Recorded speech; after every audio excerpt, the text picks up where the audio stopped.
আলাইকুম বন্ধুরা, তোমরা কেমন আছো? সামনে আমাদের পরীক্ষা, এর জন্য আমি ভাবলাম তোমাদের কি অবস্থা দেখে আসি। তো তোমরা অঙ্ক কেমন করছো, কিংবা সব বিষয়ে তো পরীক্ষা হবে, তো তোমাদের সব বিষয়ে সব কিছু জানা লাগবে। তো সব বিষয়ের মধ্যে তোমাদের অঙ্কটা কিন্তু একদম কঠিন।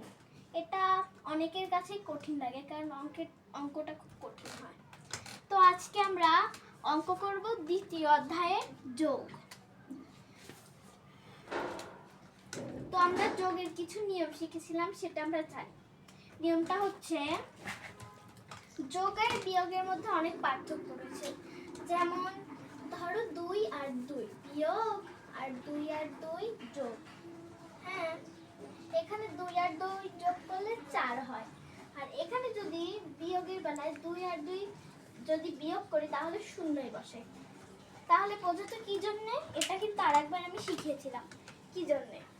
কারণ আমরা জানি যে যোগের বেলায় দুইটা একই সংখ্যা হলে সেটা আমরা যোগ করে দেই, আর হচ্ছে বিয়োগের বেলায় দুইটা একই সংখ্যা হলে সেটা আমরা শূন্য বসায় দেই। এটা কি জানো? আর তোমাদের আরো একটা জিনিস জানা দরকার, যে আমরা যে এইখানে দুইটা দেখতেছি, তারপরে আমরা যে অঙ্ক করার পরে এই যে মানে বাম দিকে যে শূন্যটা বসবে, ওটা বসানোর দরকার নেই, বুঝছো? এটা বসালেও হবে, না বসালেও হবে, এটা তোমার ব্যাপার, তুমি বসাবে কি না বসাবে।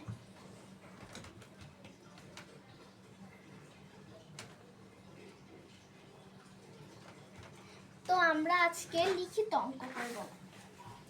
প্রথমেই দেখো লেখা আছে যে একটি গুঁড়া দুধের প্যাকেটের দাম 453 টাকা এবং 1 কেস ডিমের দাম 325 টাকা। এক প্যাকেট গুঁড়া দুধ ও 1 কেস ডিম কিনতে কত টাকা প্রয়োজন? তো এটা আমরা কিভাবে সাজাবো? দেখো, আমরা লিখব 1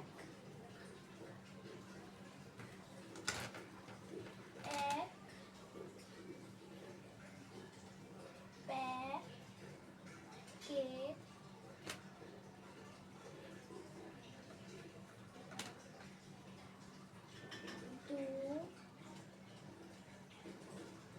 দুধের দাম সমান সমান কত টাকা? 453 টাকা।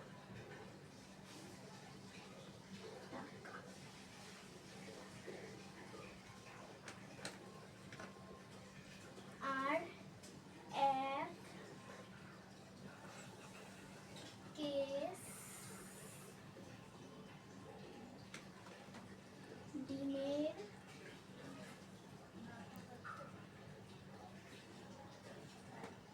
দাম সমান সমান কত টাকা? 325 টাকা। 325 টাকা। তারপর এটা আমরা এক টান দিয়ে, এটা যোগ করার জন্য এখানে আমরা এক টান দেব। তো 3 আর 5 কত হয় জানো?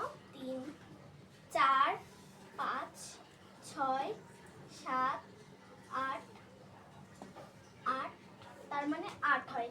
আর তোমরা এমন ভাবে করতে পারো, ধরো এটার ভেতরতে তুমি 3 নিছো, 5-এর ভেতরতে 3 নিছো, ধরো হাতে আমার 2 আছে, হ্যাঁ, তাহলে 3 আর 3-এ 6, 6, 7, 8 এভাবে তোমরা করতে পারো।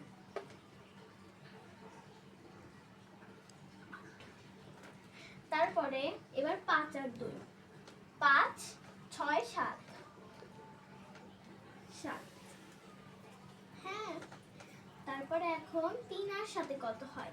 এখান থেকে আমরা 1 সরাই দিলাম, ধরো 1 আমার হাতে রয়েছে, তাহলে 3 আর 3-এ 6, 6 আর 1-এ 7। কিংবা তোমরা এভাবেও করতে পারো যে হচ্ছে 3 আর 3 কিংবা 4 ধরবা, 4, 5, 6, 7। এই দেখো, তারপরে তোমরা যে উত্তরটা লেখো, তোমরা অনেকেই কমেন্ট করো যে উত্তরটা আমরা কিভাবে লিখবো কিংবা এখানে আমরা কিভাবে লিখবো। যেহেতু এখানে আমরা লিখবো তাহলে আমরা এখানে অতএব লিখে নেব। অতএব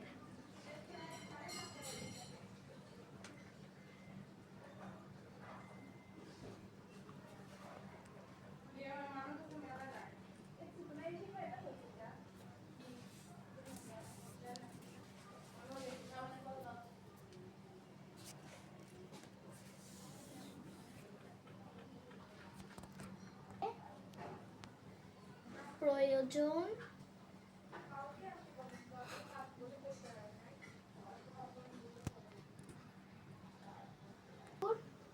টাকা। এটা আমাদের হয়ে গেল। এখন আমরা কি লিখবো? আমাদের কিন্তু একটা জিনিস বাকি আছে, সেটা কি? উত্তর। এটা না দিলে আমরা মার্কস পাবো না।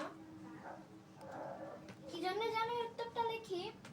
এটা যদি তোমার হেদরা ফেদরা হয় আর এখানে যদি তুমি সুন্দর করে লেখো তাহলে স্যার ম্যাডামরা বুঝতে পারবে যে এই সংখ্যাটা হবে যোগ করে।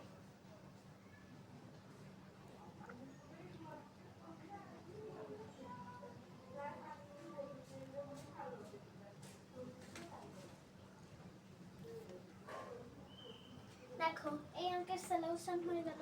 আর তোমরা খাতায় কিংবা কোন জায়গায় তুলে নিও। আর এটা তোমার কিভাবে বুঝবা?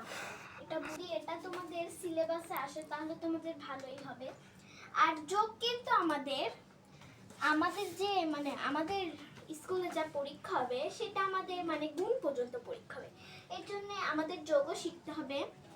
তোমাদের যদি গুণ পর্যন্ত কিংবা বিয়োগ পর্যন্ত আসে তোমাদের যোগ কিন্তু থাকতে হবে।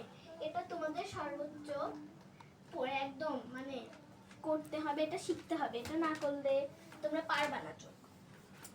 আর এই যে এটা যে আর যোগের বেলায় যদি হেদরা ফেদরা করো এখানে তাহলে যোগ করতে একটু সমস্যা হবে। হ্যাঁ, যোগ করতে একটু কষ্ট হবে, যোগ ভুলও যেতে পারে। এর জন্য তো এখানে হেদরা ফেদরা করার জন্য এখানে ঠিক করতে হবে। আর এখানে হেদরা ফেদরা করলেও এখানে ঠিক করে লিখতে হবে। ঠিক আছে? তো আজকের মতো এটুকুই, বাই।